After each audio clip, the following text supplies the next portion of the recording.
Yeah. So I'm thinking about this one for a minute. It actually happened, I want to say, either Thursday or Wednesday. I saw, once again, another thread talking about One Piece and it reminded me how I feel about the series. And sometimes I wish I never got caught up. Other times I wish that I get back to the way I was, where I was reading it in chunks, so it's not as tedious, as annoying as it currently is. The main problem with One Piece, it just feels like when you're caught up, week to week is like the worst thing ever. Because it's like, alright, stuff happens, but because it's going to pay off in the end, it's hard to get excited for more than a single moment. And then you realize that One Piece has a predictable pattern. Stuff happens, you don't know why it happens, and in the end it will all come together hopefully, but there's always going to be some things to make you wonder, when is it ever going to pay off? Why did that happen? Why didn't that happen? Yada yada. Good example. Alright, Vegapunk. We were supposed to see him because we know Tashigi and Smoker on the way there. We have no indication how close they're seeing this man all throughout Reverie. They kept mentioning Vegapunk, yada yada, but what happened? Nothing really happened. It was just like name dropping to name drop. Then the new Admiral, Green Bull. We saw a silhouette but didn't see his face, which was kind of weird because why not show him? Why? I mean, I can get, you want to hide his face, you want to hide whatever he wears, but it was a bright or somewhat cloudy day. There was no reason for him to hide at that moment. But it happens. So the Twitter thread was saying, hey, this isn't a problem with having One Piece. It's good, but it's hard to be excited for it. And I really do agree with that statement because I get it. Being Weekly Shonen Jump, there's only so much you can do at a time. Readers have expectations, and you want to keep them reading consistently, right? But when I look at other series that I'm really invested into, for example, Kimetsu no Yaiba, it is perfect to read week to week because stuff actually matters. What happened in a previous fight will matter in the next fight. You see characters slowly but surely overcome whatever obstacles they have. If a character is worried about something, it's gonna matter later down the line. Because, for example, Kimetsu no Yaiba, there's a character, he can only use one form. And in Kimetsu no Yaiba, there's sword styles. There's lightning style, or thunder style, whatever you want to call it. There's fire style, there's water style. So if you can only use one of those forms, you're limited in terms of combat. You can only use one technique. But that character was supposed to be there, I guess you could say heir to his grandfather. But the sad part is he can only use the first form, which is the hardest form, but everyone else is saying, why can't you be like your friend who can use everything but the first form? And when he defeated him, he invented a new style. 7th or 8th form. I was just like, yes, that's pretty cool. That's what I'm talking about. If you're going to show us these characters, we guys invest into these characters, can you at least, I don't know, once every blue moon make it feel like, alright, this character is just going to be there for comedic relief. They're going to actually say something. Even about Whole Cake Island, it wasn't bad, but I expected, I don't know what I expected. I just expected a little different situation because the whole Sanji thing. Sanji pretty much wants to make Zeph proud, so isn't it women? Cool, cool, cool, cool. But when I think about that moment in that flashback, that's not how the show went down. Sanji didn't even question why Zeph said that. Like, if Zeph told me as a child, why didn't he go back at, a later time, like, age 10, 12, 14? Zeph, you said we shouldn't hit women. Why? I know you were saying at the moment, it just the rule, but who made that rule? Was it a person, someone you look up to? And let's say, for example, I don't know, I'm in a situation I have to hit a woman. What do I do? Do I defend myself? Or I just get beat up? What am I supposed to do? If that was like a conversation and Zeph didn't answer the question or said, figure out for yourself, yeah, that would be more interesting versus him saying, yeah, I do it because that's the way it is. That makes no sense. And that's why I don't really like about Sanji's character. He used to be a huge Sanji stan till that moment. It just felt like, so you're this way because you don't want to disrespect Zeph. But all Zeph was trying to tell you is don't do anything that makes me have to disown you. He didn't say you couldn't fight women. He didn't say anything. I think he was trying to say at that moment, don't abuse women just because you're a man and you think you're stronger. That's all he wanted to say.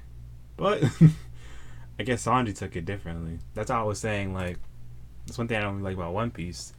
In the area of the series, if something happens to a character, they at least are forced to think about why they make certain choices, why they choose to be a certain way. And their ideals get tested. In One Piece, it feels like the ideals do get tested, but they can avoid it. They don't have to change. They can change everyone around them but themselves.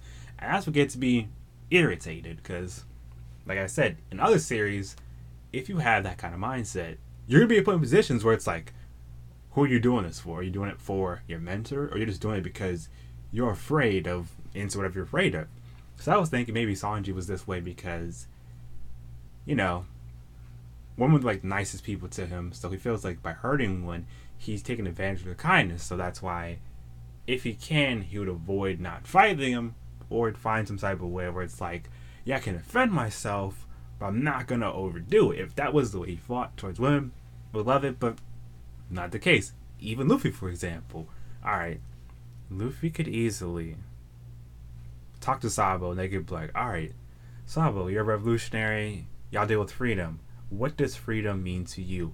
What do you have to sacrifice for freedom? And if Luffy doesn't say that, he can at least ask the question, what does freedom look like to you, Sabo? And Sabo could say, alright, Luffy, this is my definition of freedom, here's the price to pay. Yeah, Luffy, you say you want to become Pirate King, being the most free person ever, right?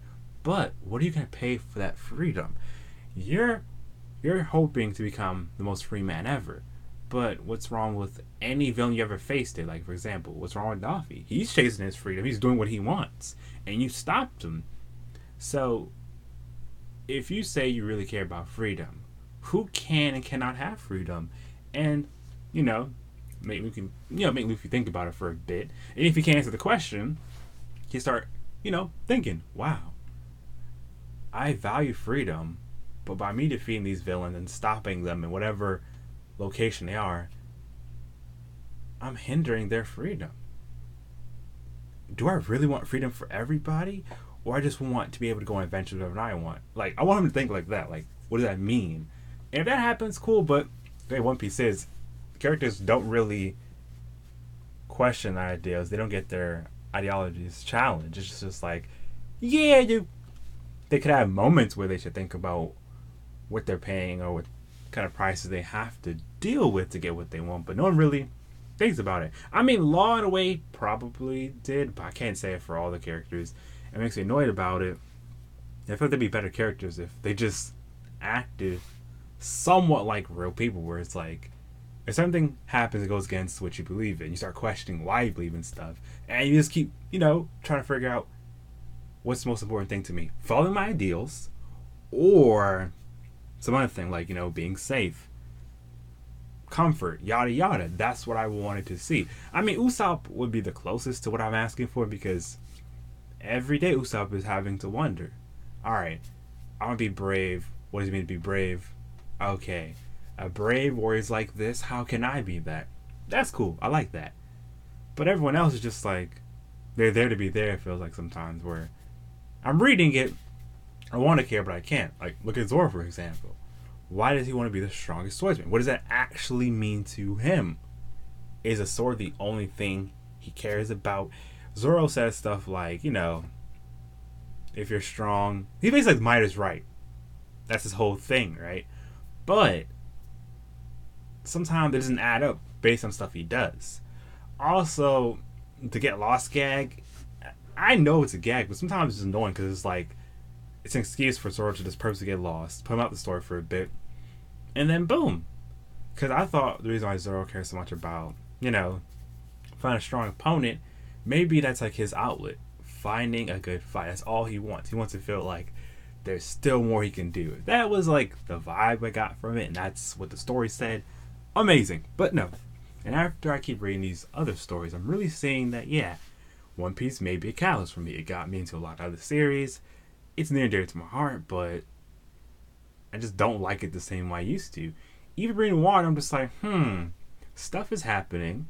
I want to care, but do I really care? And I can't actually say I do, because Wano so far just feels like we're in Japan, but it's the One Piece version of Japan. That's all it feels like. So, and I didn't really notice I had these feelings until when I got caught up. I got caught up around Dressrosa, and that's when I started reading One Piece weekly. Either Dressrosa or Zoe. But I think it was like, I really want to say the middle part of Dressrosa or just the very beginning of Zoe. That's when I was like caught up with One Piece, the manga, and I was like, alright, I'm here, let go. And once I got to that point, couldn't really like invest into it the same way. I started looking for other series like Jujutsu Kaisen, which I really, really love. Stuff like, let me see what else I got really into. Vagabond, other things. Because I get it, manga doesn't have to be deep, doesn't have to always be the most groundbreaking story, but I wish the way One Piece was handled, the same way these characters can change people around them, they can change themselves. So Sanji can say, yeah, I respect women, but he should ask himself, what does that mean? Treat them as equals or treat them the way I want to be treated? That's what I want to see. Because the way Sanji currently is, it just feels like he hasn't really changed. And he's not changing because he's choosing not to change. Because I saw the Sanji flashback both in the anime and the manga. I was thinking, okay, Sanji, you're supposed to be the most humane of all your siblings. But you're not really that much different from your siblings.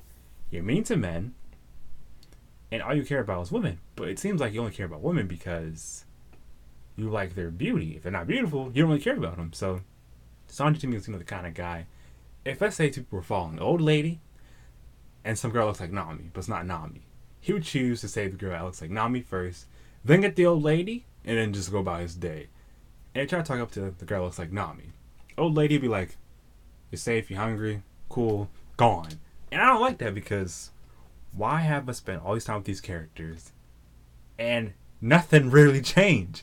Sanji, from the beginning to now, not much of a difference.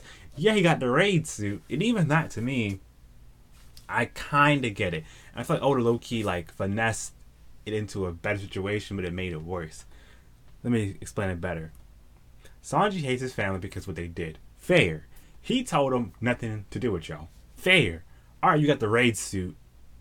And it's like, I get it, the raid suit reminds you of your family, but you can do what a lot of people do with your family, Sanji.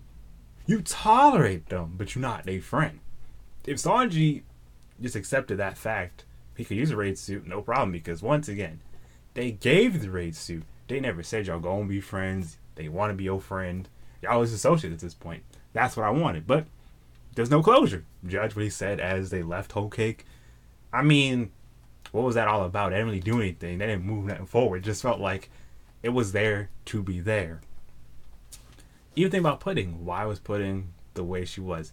Did she put up this act because she felt like there was immense pressure from her family? They all see her one way, and she has to be this ideal version of herself. But in reality, she wants to be liked by everybody. She wants to be her. What is it? What does she want at the end of the day?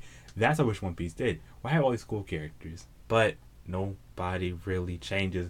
It's like everybody has stuff they want to do, but they don't really care how it gets done. They just existing. I don't really like it. Kind of trying to have a good example. Okay, alright, I think I got a good example. It's kind of like somebody saying they have this dream. But when you ask them what they're willing to sacrifice for their dream, what they want for the dream, they can't give an answer. They say they want the dream.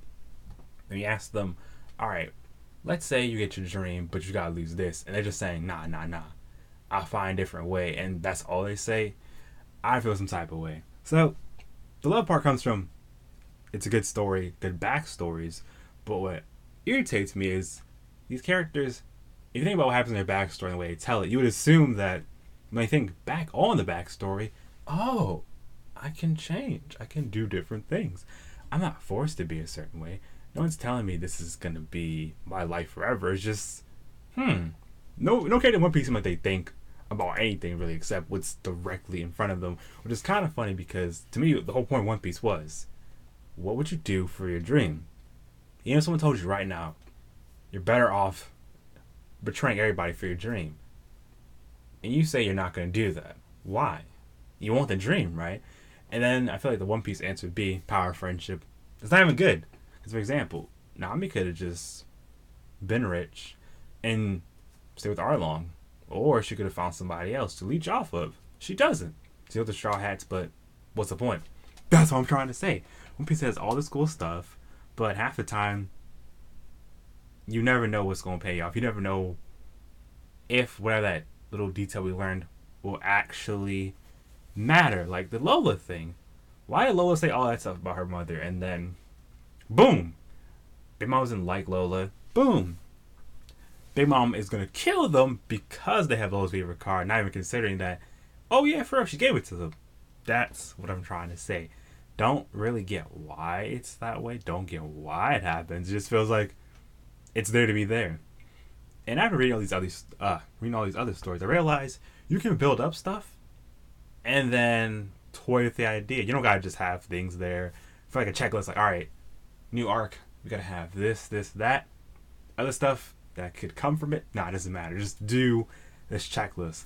I don't think Oda is doing that, but sometimes I wonder if he already has the end of One Piece and he already knows how it's supposed to end. He has that drawn out idea, and he's trying to get us there. Is he happy with the direction he's taking it? I love someone interview him, ask him something along those lines. But then knowing him, he's a troll. He's not gonna answer that question. So it's like I'm in this weird space where it's like, yes, things matter. There's still endgame. We're in the endgame, but to me, it doesn't feel like we're near endgame. Ever since we learned how we're supposed to find One Piece, I felt like the story's just been in this weird cruise mode where, yeah, there's things to consider, there's things to worry about, but nobody really cares. We just chilling, breathing, existing. Because think about this: Wano could have the poneglyph they need, or the hint to the poneglyph they need to figure out where the missing poneglyph is, or could be the missing poneglyph. Boom, that's a thing to consider. All right, so let's say we use this as some. I'm trying to think of a good word for this. Let's say Luffy figures out exactly what he's missing, how he becomes a better Yonko, and he rises to Yonko status. Alright, we get there. What happens? What's going to change? We're going to be the same old? Yes, the Straw Hat Fleet, great addition. Cool, I'm happy we have them. But why are they there, really? Because so far, when I thought about what Luffy said to them, I was like, this is something, alright. So, I guess it works. It's just weird, bro. It's just weird. I don't really like to compare stories, but I think it best illustrates my example. So, the way I see One Piece now, it kind of reminds me of how I felt with Attack on Titan to a point. I'm invested into it, and I want to see things pop off. But every time I read, I get more questions and answers, and half the time I'm just wondering, am I reading this because I want to see how this ends, or am I reading this because I'm in too deep, and backing out now would be less ideal? That's the vibe I get. Because Attack on Titan, I did like about it, figuring out, what Titans are, what is in that basement. That was the best moment ever. But once we got there, I was just like, okay, now what? What are we going to do from here? Is it going to be endgame or, approaching final battle? What is it? It's also how I feel about the current part in JoJo. Stuff happens, but I don't really care half the time. I mean, with the recent arc, I started caring, but even then, it's like on and off. I'm like, okay, excited, then back to normal. Because the recent JoJo part, I have weird feelings towards it. It's just, there's interesting elements, things to consider, but there's no real end game. We don't know the final villain. We don't know what this potential final antagonist really wants at the end of the day. We just know what their current goal is. We don't know the motives behind it. We probably know it's for business, it's for money. They want to use it for something, but what? That's what I'm talking about. When you have a story, I feel like it's supposed to be like a roadmap. There's things you're going to get done, and along the way you can find more interesting things. You don't want to just, okay, get to point A, up, pit stop, point B, another pit stop. Now you're at point C. That's how One Piece kind of feels to me. Is how I feel about the current part of JoJo. It's like I want to like it more, but what else is there? At least with series like Jujutsu Kaisen, despite it being fairly new, we know the end game and we know what's at risk. So every time something happens, I'm like, all right, here we go. It's gonna pay off. Also, kind of reminds me of, let me see, Promised Neverland. Promised Neverland. We know the end game, and we know what's at stake, and we're getting there slowly but surely. So that's a thing. Or even the series is technically new. Gambler's Parade. A guy wants to stop all gamblers from existing, and he's doing this by taking them on and beating them at their own game. But the problem is, he realizes it's going to be a tough task to complete his goal, and one of the main characters, she's key to everything. It's either they know each other, that's his daughter, cousin, whatever the case may be, and we're going to learn about how this all ends. Probably the next chapter we'll get some conclusion, some closure. So I'm trying to say, at the end of the day, I do not hate One Piece, but I find it funny people try to critique One Piece. What they do or don't like about it, people make it seem like you can't enjoy something and judge it at the same time. You totally can. I don't get it.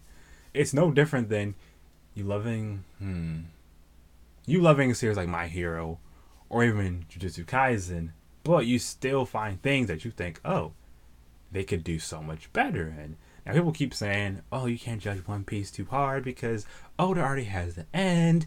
There's deadlines to being Weekly Shonen Jump. That is hard. Yes, that is true. Weekly Shonen Jump is strenuous on any mangaka. Yes, it's intense trying to please readers every week consistently. Yes, I understand they gotta go through a lot. Maybe the editors make them change some things. Maybe sometimes what they want to do is not possible in one chapter, one arc. Yeah, I get it. But here's the thing. Imagine One Piece if stuff happened and things mattered. So, for example, imagine, I don't even like Robin as a current arc. She feels like she's just there to be a damsel in distress. So let's say Robin finds a missing poneglyph. If that puts a target on her head and now the crew, and Robin has to actually try harder to, hide from Kaido, defeat his lackeys, because they need this. She needs time to, find a safe spot to read the poneglyph, figure out exactly what it's saying. That'd be amazing. Amazing. If, that poneglyph tells them, hey, the missing poneglyph is, insert wherever it is, or hey, this is piece of the missing poneglyph, that'd be dope. But, once again, who knows? I just want, when stuff happens in One Piece, to feel like, it's gonna actually matter later down the line. Or, even if it doesn't matter, it's gonna lead to something more important. That's what I want. But, maybe that's just wishful thinking. I don't know how to feel about One Piece currently. I'm obviously still gonna read. I'm in too deep, but you can't. We're 934. You can't be 934 chapters in, and then call a cold turkey. I mean, you could, but wouldn't that be crazy? I just really want Oda to hit us with some bangers, bro. I mean, Wano isn't the worst arc. I'm not gonna say that. I just find it funny that Oda can give us amazing mini arcs, right? Like Zoe or any Reverie, right? But when it comes to a regular sized arc, it's stuff be happening and it's just why is it always gotta be at the end? Or the latter half, everything is gonna come together. Why can't it be I don't know, in the beginning or the middle parts, things happen. Hey, what's good, Ramen? What's good, you, bro? How you been? It's I got some free time, so I wanted to just vent about my favorite series. Give me a second.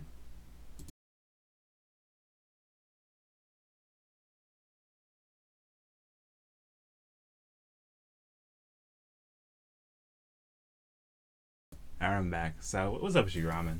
I'm just talking about how, as I guess you say, as I get older, I'm having these, those moments where seriously, I wouldn't say I'm getting pickier. I just have higher standards. Yeah, I don't know why, but every time I try to stream on Twitch, I keep running into the same problem. It'll be stable for 5 minutes, and then it'll disconnect, and then that keeps happening. I really do want to be consistent on Twitch, because with the thing YouTube said recently, I wouldn't say it's like deterring me from streaming or using YouTube, but it's just like, why did they make that rule? You know, the new rule where it's like, if you get one strike, you can't upload or stream for a week. Get two, you can't stream for 2 weeks or upload anything for 2 weeks. The third strike, you lose your channel. So they're doing the 3 strikes, you're out rule. Boy, that's kind of cheating, because it says in any 90-day period. So that means, let's say I upload a video and I maybe use a clip that was 2 seconds too long, 1 second too long, and then that happens. YouTube is a joke with a streaming rule? Yes. But what makes it scary, it seems like it applies to streams and videos. So that means, let's say on this stream, it should be 2 strikes not to stream. Probably. Or what they could do, make it like not consistent, because the way it sounds, you get punished for the consistency of the strikes. But most of the times, you don't get to pick when you get striked. So I'm worried if, let's say, I get striked today, and then 2 weeks from now, it's in the same 9-day period. So that'd be like double L's. And then, I don't know if it's like, let's say one of the strikes gets taken away. What happens then? Do you lose that strike, or do you still get punished the same way? But after considering what I learned in my theory class and my other major classes, it's just business at the end of the day. Twitch is cool, but give me a second.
Alright, I'm back. What was I saying? Oh yeah, I'm at this weird spot where I have to make a video for a class project. I was reminded how much I love creating content, but it's like this weird situation where it's like, when I want to stream, no one's really there, because once again, busy with a lot of schoolwork. I do a lot of papers, a lot of assignments. I have to remember when to turn it in, how to turn it in, and make sure I cover all the bases. So that's 1 hour right there. 2, if I stream on Twitch, the same thing happens. It's like, it'll be a fine stream, and then it'll disconnect randomly. But then, if I'm like watching YouTube videos for like 2 hours, no problems internet-wise. I just don't know what's going on, bro. It's kind of funny, but it's kind of sad all at the same time. So I want to try to do this channel, like, make it low-key what I want to do for my Twitch, or just me chilling, doing my thing, but it'd be like that. And then it's like every time I'm trying to get back into YouTube, I open up Twitter. Hey guys, we have a new policy where, the things that you guys mentioned as creators, we heard you, but we don't really care. Because I wish it was like if you wanted to, I don't know, talk to your audience, you can opt in to the community tab. So that way you can be like, hey guys, I could be like, alright, I want to stream, but every time I try to stream on YouTube, things happen. Such as when I go to Twitch and stream, my internet wants to act all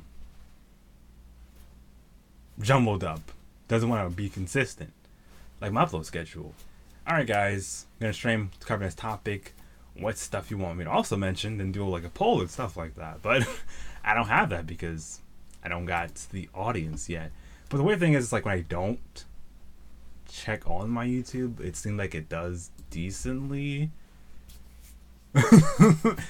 exactly, bruh. But I'm trying to figure out some balance because I do want to cover more stuff on my channel. I want to be more consistent again, but I just don't know how I want to do it because I was thinking about some ideas, but maybe I can just do more streams and then go till I feel like, all right, I covered everything I wanted to do.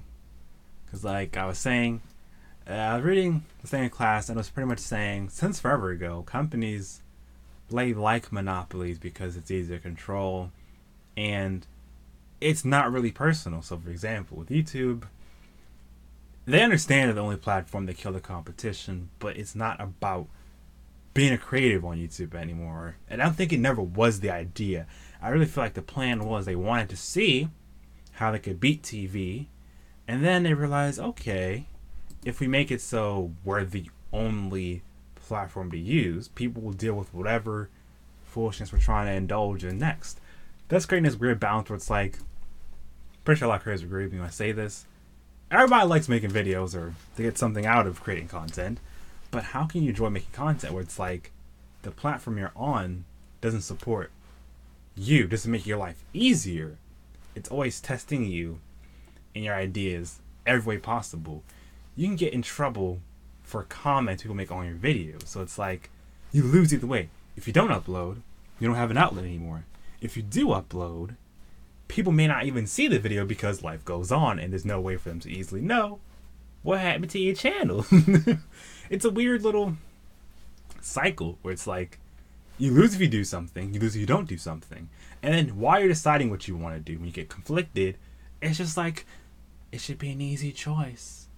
Make the content. Don't make the content. That's why I find it interesting how, you know, before you become a creative, you just find everything like a meme. It's funny, doesn't make any sense. It should be simple. But once you start making content, you start to realize how much feel to be like these mangaka, where it's like, you have expectations on you. You could easily walk away, but you don't want to walk away. Every time you try to walk away, you're going to feel bad about it. But how do you find a balance where it's like, you're having fun, but you're also getting results? Yes. But I feel like they've been like this because the Creative Studio is a good tool, but it still feels like it's missing some things. Because like I said, according to it, most people that watch my content aren't subscribed. And then there's a percent that's from unknown, and I don't get how that's a thing. Also, it says how pretty much it's like I have a decent amount of impressions. Views are okay, I guess, overall. But my channel's always on this weird roller coaster where it's like, as soon as I like look away, you know, focus on life, someone's like, maybe a thoughtful comment. I come back with some heat, right? And the same thing happens. It's like, they're like, oh yeah, when did you make this video and it's how you felt, but why did you make the video? And it's like, but if you watch the video, you understand that was the reason why I made it. It's really weird. I can't, it's hard to explain, but pretty much I want to make content, I want to be consistent, but every time I want to, everything happens. Yeah, I guess that, you know, people say, if you want to make content, just make content, you know? Or they say things like, oh, how can you say you want to make content, right? But you always complained about something.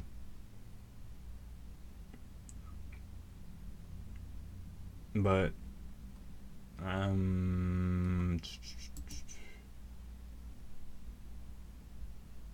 it, I don't really hate YouTube. I just think I hate how it's a weird system where it's like how do you actually win? How do you actually get what you want out of it? That's why I feel like when I complain about mangaka or story that feel kind of bad. Complaining essential sometimes. Yeah, I would agree to that because it's like I'm not saying that I'm not saying that oh I don't understand why people take breaks. I don't understand why people make it seem like videos is hard. No, I'm not saying I don't get that. I'm just saying I wish it was like I had a kind of channel where it's like the motivation was consistent. So even when this stuff happens, or like I said, life happens, or no one shows up because there's not a consistent pattern, it can be like, well, I have fun, and the key pattern is basically this: I have fun, I have ideas, I work on some of those ideas, and the second I'm on like a streak, something always happens to derail me on that streak. So good example: yes, have a different video, I'm done it, upload. Because I'm uploading a while, people maybe stopped watching. People that maybe do watch, they can't easily find the video. So then it's like this weird loop of, do you just give up, start afresh? YouTube is annoying because one small change and you can lose your audience. Yeah, that makes it kind of scary because it's like you're always gonna lose either way. And after listening to a lot of the YouTube gurus and hearing what a lot of creators are saying, it seems like your best bet is you have to get to the point. People care about your content and what you do so much. They're willing to roll with whatever punches are thrown at you.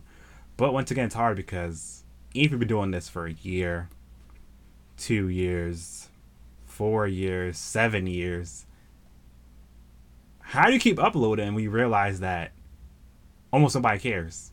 Is demotivating. Yes, numbers shouldn't be the main reason why you upload, but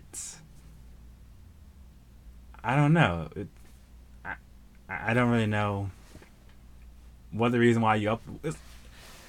It's a weird thing to explain. I'm trying to say, how do you stay motivated when everything can go wrong at any given moment, and the more you try to ignore that fact, the more that fact hits you at home. So, for example, I remember how I could just upload, and no matter what happened, I was happy, bro. I was like, yes, my best video. If it doesn't do well, I'm happy with the results. Where you spend 8 hours on a video, and you do that 3 times a week. You do that once a week, and then no comments. It kind of blows you for a bit. So I'm trying to hang in there. What's good? This was it, bruh. This was it. This was it. All right. So I want to use that YouTube stream feature more. I'm gonna try to figure out how I'm trying to do it.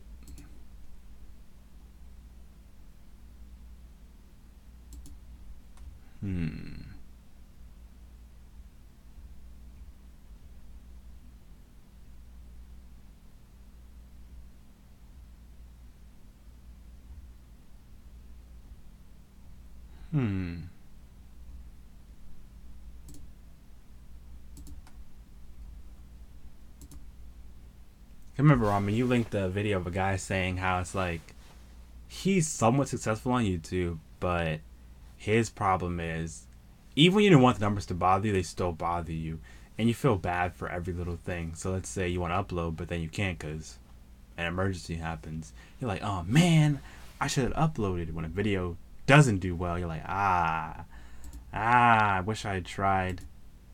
It's annoying on YouTube, but I mean, it's like, what choice do we have? It's either we upload or we don't, because there's not like we can just go to a different platform. Because like I said, the thing with Twitch is it's easy to not want to be bothered about numbers or anything. But it's hard for practice because exactly. I'm a kind of person, I need results. So like I said, I know people will enjoy the video, but I learned that a lot of people don't really comment or they don't look at the actual video because they have it in the background. So I really don't know what to feel right now. Because like I said, as I look at my my YouTube Creator Studio, my channel's not dead, but it's this weird cycle where it's like when I don't expect anything from a video, it's gonna do well, or a video will do well over time, and it's like you don't. There's no like, there's not a consistent pattern, and that's what bothers me. Because I obviously love editing videos, but I realize after you edit one, you don't want to edit for like a while. Things with streams is, sure, they're fun and easy, but sometimes it puts a little pressure on you because you don't want to say something stupid. You don't want to sound like you don't know what you're talking about, but that's makes streams fun. You just never know what's going to happen. It's like doing a live stand-up. You're thinking on the fly. So it's like, things. Yeah.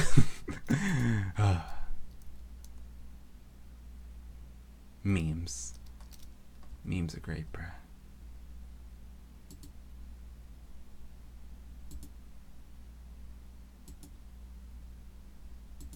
Memes are wholesome.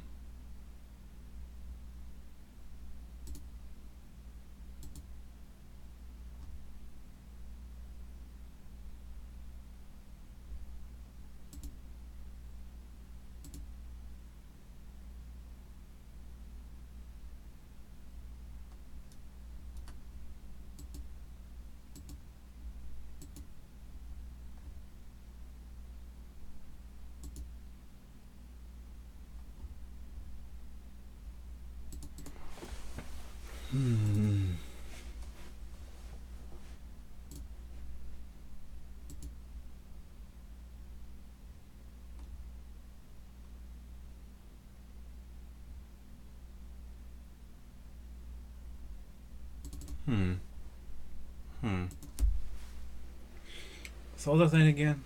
Yeah, it's just it's weird, bro. It's weird.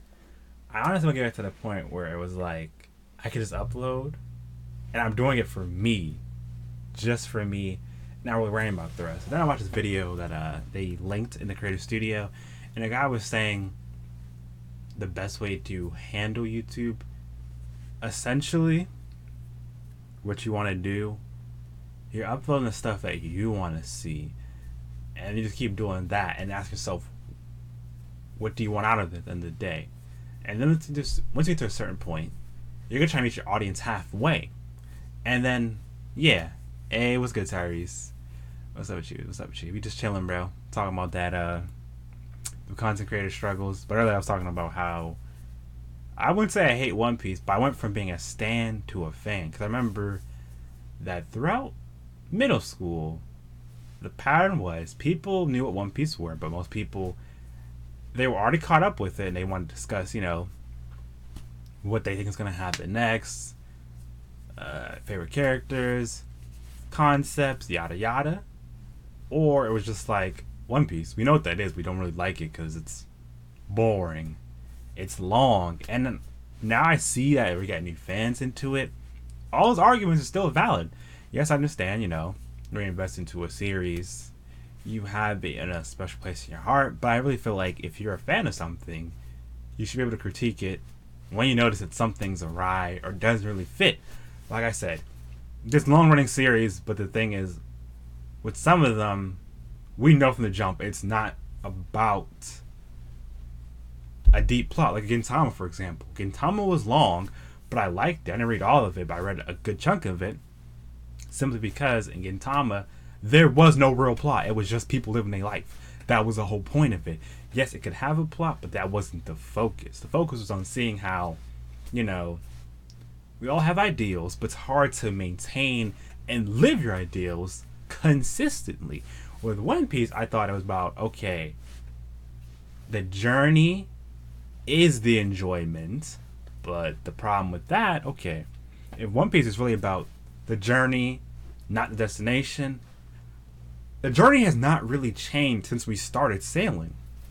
We had moments to consider why we're doing all of this, moments to back out, but for the most part, it just feels like we're on this crazy roller coaster where you can't even be bored or you can't really enjoy it 100% because it feels like once you get used to the pattern, you're just there. So even if you don't like heights, you don't like roller coasters, it's like, okay, you know, at this moment, you're going to go up crazy high, you're going to go down crazy fast, there's going to be a loop, and then 10 seconds later, another loop, corkscrew, and you're just used to that. So it's like, once you've been on the ride a couple of times, it's like, you're used to it. It doesn't really bother you anymore. It's not really like you can enjoy it the same way. Because I remember on Twitter people were saying, how you know people were like, oh my gosh, I love this One Piece arc, Dressrosa, like, yeah, or I like this One Piece arc. And I was like, I get what you're saying, but it's kind of crazy how you can enjoy One Piece when you're binging it. But once you're caught up, it's like this weird, awkward loop where you in there, but sometimes you just want to like back out or just do other things. Like I have other series I really enjoy, like I was saying. But the reason why I like One Piece at its core, it has one of my favorite things. Backstories. An interesting world. I just wish the characters in that world could, I don't know, have more of a personality or show us that, you know, change is hard, but it's part of life. Because, back to Sanji example, Sanji said in his backstory, and if you really think about it, everyone that was mean to him was most likely male. And the only nice male he had growing up was Zeph. So I can understand him being abrasive towards males because he realizes that, hey, that's just how it is. I get that part. Now, girls, I understand his mom was nice to him, his sister was nice to him, and they were trying to be there for him. So I can understand how that could have made him really appreciate women. But Sanji's pretty much giving us a roar of saying, I respect women, but he doesn't respect women. He respects cute women. He likes cute women. And if they aren't cute, you don't matter to Sanji. That's what I don't like.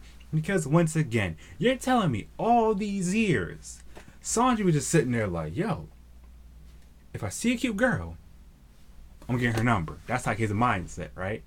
And you're telling me not one of them made him think that, wait, can I really say I respect women if the main thing I'm doing is I see them as a goal, a source of happiness. I don't treat them as equals. No one made him think that way. That's why I'm irritated. Because when Reiju asked him, it just made me wonder, like, yo, Sanji, you good, bro? Because she's like, oh, Sanji, why are you like a gentleman? Like, what made you this way? And then the Zeph flashback played. And then he answered her with, it's been that way since dinosaurs. How? Like, that's what I'm saying. He didn't think about what he just said. He just said it to say it. And that's kind of where my issue stems from with One Piece. These characters can change people, but they themselves don't really like to change. And what's funny, anytime that people bring up this fact or they wonder about anything, people make it seem like you're hating on the series when you're not hating on the series. You're just saying, this is what y'all stand. How y'all say y'all love character development, but what y'all describe isn't character development. That's my little thing with One Piece. It's like, you know? Because, it's just funny. It really is. Because a good example of character development is Usopp, for example. He went from just saying, okay, I'm going to run away from my problems and then put up a brave front to them saying, hey, push come to shove, I can at least do something. Even if I'm scared, I can still act. Character development. Boom. With Luffy, I was thinking when the Ace thing happened, he was going to be more like, alright, I'll be more careful. I got to at least try to think about what I really want. Ace died for his idea. I can't be that confident. I got to be, you know, a little bit mellow. I thought it was going to happen. Nope. Zoro, for example, he's still the same person. He seems like he's just more cutthroat, or I don't know the word to pick at this point. And that's where I was trying to go with all of this. I get that, you know.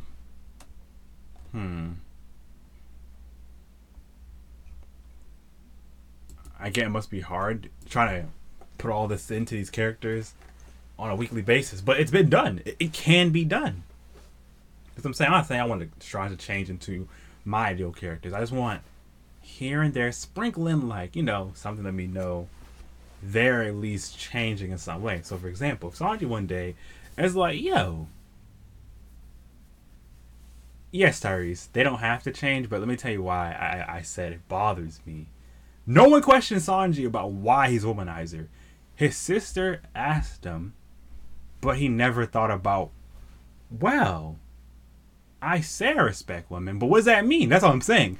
If they was like a regular person where it's like, they at least got challenged on their ideals, and then they choose to stick to them, or they choose to stray away from it, yeah, that'd be amazing. I'm not saying they have to, but it's just like, huh? Because, great example.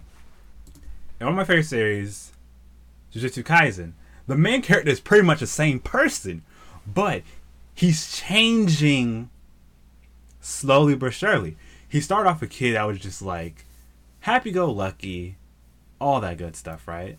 But then he realizes that even though he wants to live a life where he wants everyone to appreciate, what they have, he realizes that's not how the world works. Because basically his key thing was he's stubborn, smart, and stupid all at the same time. And at certain moments, like in the recent chapter, he realizes that, oh yeah, once again, I can get angry and, be childish, but there's still stuff I have to reconsider. Because the way it works in Jujutsu Kaisen, curse energy, it depends on negative emotions. But if you don't have control of your emotions, you could do something stupid. And he almost got killed because he almost let his anger get the best of him. And he's getting sidetracked. So his best friend slapped him and said, hey, I understand you're going through something right now, but I need you to focus. Remember what we're here to do. There's an enemy in front of us. We got to take care of it. So, hey, either you pull off your signature technique that you've been working on, or you don't. What's it going to be? And he's like, all right, yeah, I got you. That's what I like. Seeing a character realize that I can still be myself, but when I'm pushed into a corner or someone challenges my ideals, I got to consider what is at stake. I'm not saying One Piece characters are the worst characters invented. No. But I'm saying it's kind of funny. They can change everyone around them, but they don't change themselves. They say they want these things, but whenever there's an opportunity for someone to say, why do you want that stuff? Nobody does it. For example, Luffy and Sabo. Luffy wants freedom. He wants to be the most free person in the world, right? But if he really cares about freedom, why stop the villains? They're just doing what they want. Isn't that freedom? Or what kind of freedom do we want? That's what I'm saying. Sabo could hit up Luffy. Hey, Luffy, quick question. Alright, you like freedom, right? Yeah. What does it mean to be free to you? I'm a revolutionary. Here's how I see freedom. Here's what you gotta sacrifice for freedom. If they just had those conversations and Luffy still said, never thought about it like that. Yeah, Sabo, your version of freedom sounds crazy. But even still, I like my version of freedom.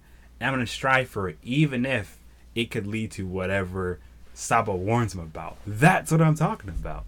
It's not really like I want these things to happen. I'm just saying it'd be nice if the characters felt like they are people, not just things to be there. That's also how I feel about Robin. Robin's a cool character. But she's acting like a damsel in distress, and I don't really like it because when she was introduced, she wasn't like this at all. She was a weirdo, and I loved it. But now she's just like, okay, I'm here, I'm chilling, and like what she said on Zoe, she's like, I don't have to worry about anything. My friends can protect me. That's cool, but I want a little bit of the old Robin mixed in with the new Robin. Maybe that's just me being too wishful when it comes to thinking. But yeah, bro, I'm just saying, like, when you think about One Piece, what are some things you would change about it, and why? I'm not saying like big things, but what overall would you think that if One Piece did it could be better or it can improve the experience. That's what I'm talking about. That's all I'm trying to say, bro. That's all I'm trying to say. Because I'm not going to lie to you. I still love One Piece. I'm not going to say I don't. I just feel like I'm at the point now that I've seen other series. My week is not like, yo, highlight's going to be reading the One Piece chapter, discussing all that. So I'm just like, it's cool. It's whatever. It's there. I'm going to read and get up on my day. That's how it is now. It's like I read it, and because I'm on Twitter, I'm going to see. What's else my train of thought? I think because I follow a lot of people on Twitter, I'm going to know what happens in the One Piece chapter. I'm going to smile and see the spoilers. And then I'm like, alright, I read it, technically. Now what? That's just how I feel about it recently. Let's see. That's still, to this day, my favorite one I've made. To this day. Overall, I don't think Oda is great when it comes to character development. He's better at world building. That is a good observation. And I think that's fine, because One Piece, at the end of the day, it's about the journey. It's not about the individual characters.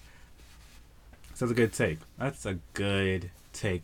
It's pretty much, I think, One Piece is kind of like a parallel to Hunter x Hunter, because in Hunter x Hunter, you have interesting characters, and you have a cool world to explore. But I don't touch Hunter x Hunter because I just don't really care about it.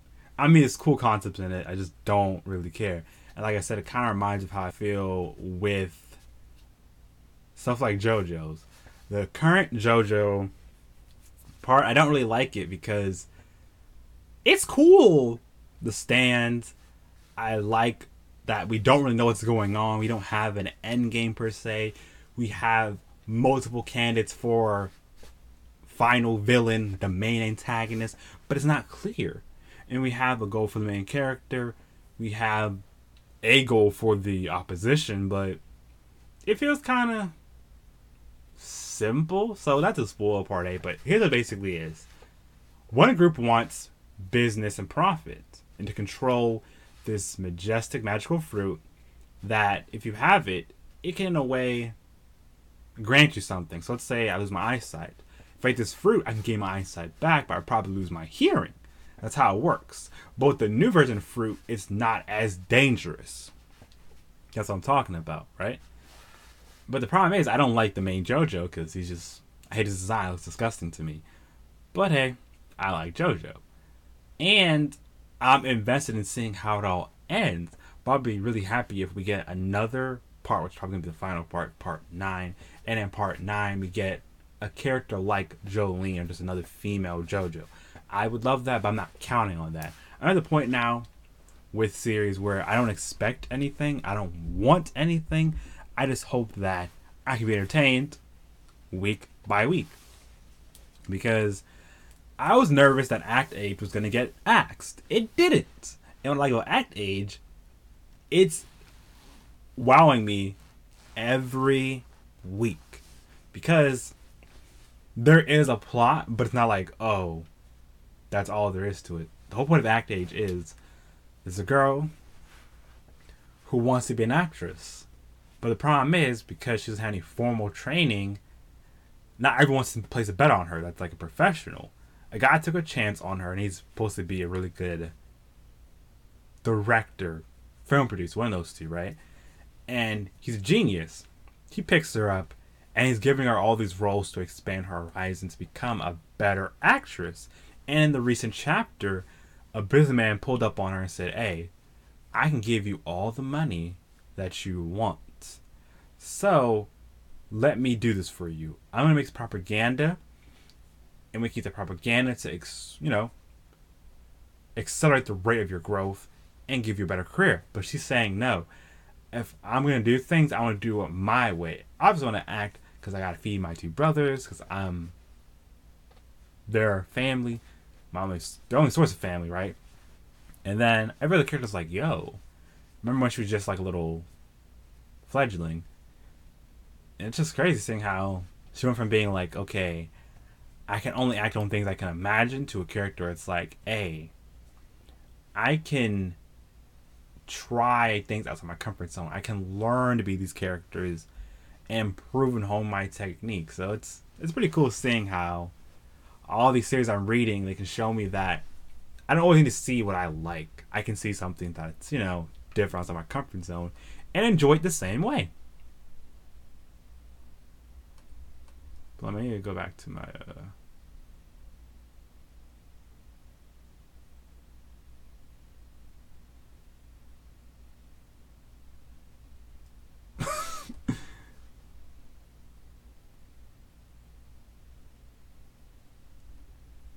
I'm trying to find my Annie list. Because I was also mentioning something that my friend brought up to me the other day. I'm trying to describe it. You know how pretty much that if you read the source material, like the manga, the light novel, you can't really easily enjoy like the anime. So for example, I like Food Wars as a series. Love the manga, I really do. But I'm at the point where I'm also with One Piece where it's like I'm here, but I'm not really like invested. All right, because Food Wars, the anime, is pretty much Food Wars the manga, but with just colors and voice acting. So I was saying I like how you could have. I like how you could just have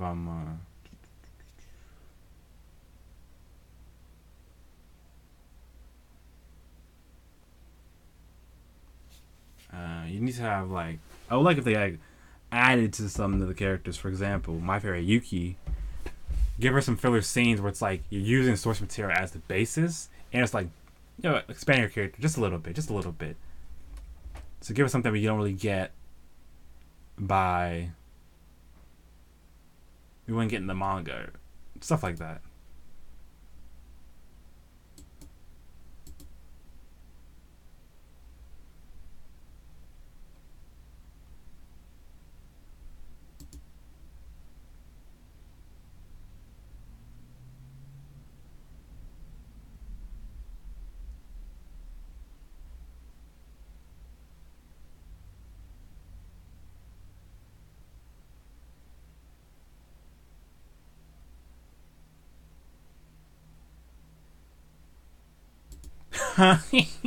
Ew, delete that. Whew. I think I said everything I wanted to say for today. So, in conclusion, I love One Piece as a franchise, but I kind of hate how I can't enjoy it the same way, and stuff happens doesn't matter all at the same time. But I'll catch y'all when I catch y'all. About to go finish this lab report.